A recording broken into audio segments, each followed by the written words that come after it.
The Council of the Traditional Leaders is a national institution of the government of Namibia where traditional leadership of Namibia is represented. The 23rd annual meeting of the Council of the Traditional Leaders is set to take place this Monday, the 5th of September till the 9th. Joining us with more details is Mr. Lamek Uyepa, Deputy Executive Director in the Ministry of Urban and Rural Development. Good morning, sir, and welcome to the show. Good morning, madam, and thank you for hosting me. Well, let's get right into it. Talk to us about the importance of the council. Thank you for the question.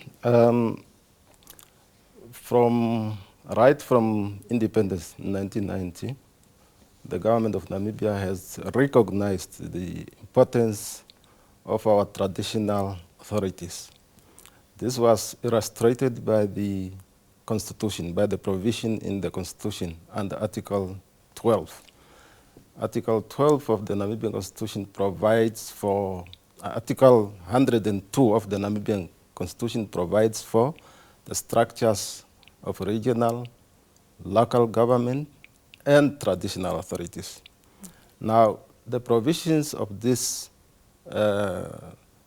article were transformed into law through the enactment of the Traditional Authorities Act in 2000 and the Council of Traditional Leaders Act of 2007.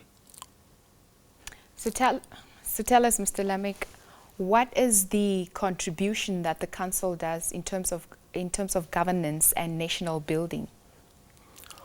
Well, like I indicated, the Council of Traditional Leaders was established through an act of parliament, and its main function is basically to advance the President of the Republic of Namibia on the utilization of communal land, as well as its control. As we might be aware, the traditional authorities are the custodians of our communal land. So their main function is to advance the president on the utilization and control of communal land. Apart from that, the president may from time to time refer matters of national interest to the Council of Traditional Leaders for advance. Now, apart from this provision of advancing the president on communal land, we also value the traditional authorities through the sustainable utilization of natural resources.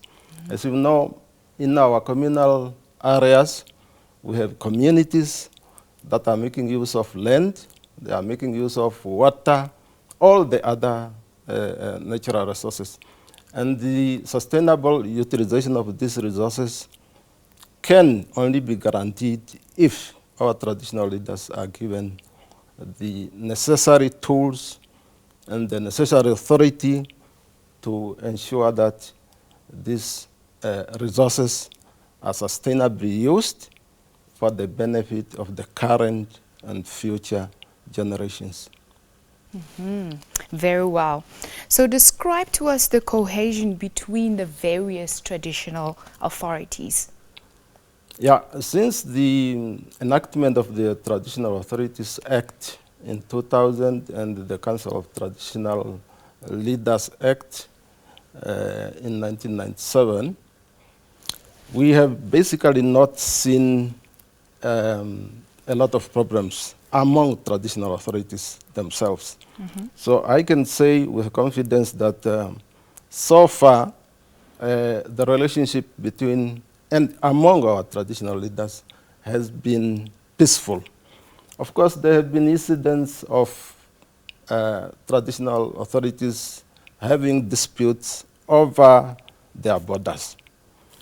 As you may know, the borders of our traditional authorities are not demarcated through the legal means. They are not surveyed, in other words. And they are generally known by the communities themselves. So Now, at times you have... Why are they not surveyed? Yeah, because the law does not provide for it at this stage, although in future we might look at that. The fact is that traditional leaders or traditional communities have been inhabiting this land for as long as time immemorial. And we know that they know where their borders start and where their borders end. But because of this non-demarcation of traditional community borders, you have instances of one traditional authority claiming land that belongs to the other community. So these instances have been happening, and I believe the nation at large is aware of it. But government is doing everything in its power to ensure that the peaceful coexistence between our various traditional leaders and communities continue to prevail. Well, as Deputy Executive Director, how do you face such challenges where traditional authorities are having conflicts over borders? How do you approach that? Well, the Traditional Authorities Act does provide for mechanisms or instruments for government to deal with these disputes. If you have a dispute within a traditional authority itself, the parties that are disputing can petition the minister. If it is a traditional or a dispute between two or more traditional authorities, again, the Act provides that the parties to the dispute may petition the minister. Once the minister is petitioned, he or she may appoint an investigation committee comprising of suitable persons who may then look into that dispute. After the investigation, they may then recommend various solutions to resolve the dispute to the minister. Very well. So the 23rd meeting is set to start this coming Monday. What is the agenda of the meeting? Well, the agenda is composed of various issues. As I indicated, the primary purpose of this Council of Traditional Leaders is to advance the President on the utilization and control of communal land. So there is a topic on that to be presented by the Ministry of Agriculture, Water and Land Reform. There will be discussions around the implementation of the Community Courts Act. This is the courts. These are the courts that deal with traditional authority matters, where issues of cases of among communities can be taken and they can be heard, and judgments can be given by this court. So there will be a presentation by the Ministry of Justice on that matter. There will also be discussion on gender-based violence. As you know, this is an issue that has been going on, and our traditional leaders can assist government to tackle this issue of gender-based violence. There will also be discussions on the pension issues.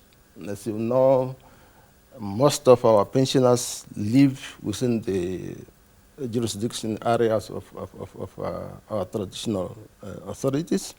So the government institutions pension fund will have a presentation. And there are so many other issues to be discussed. It sounds like a packed agenda indeed. The traditional authorities leaders have been calling for the amendment of the Act so that chairperson or vice chairperson can be on a 5-year rotational basis. What is the stance of the ministry on this call?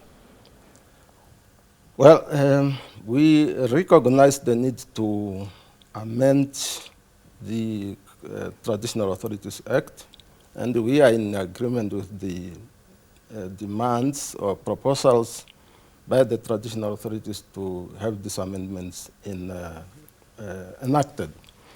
The primary purpose for the amendments is to ensure that we promote peace and stability and maintain the unity of Namibia as a country in diversity. What do we mean by this?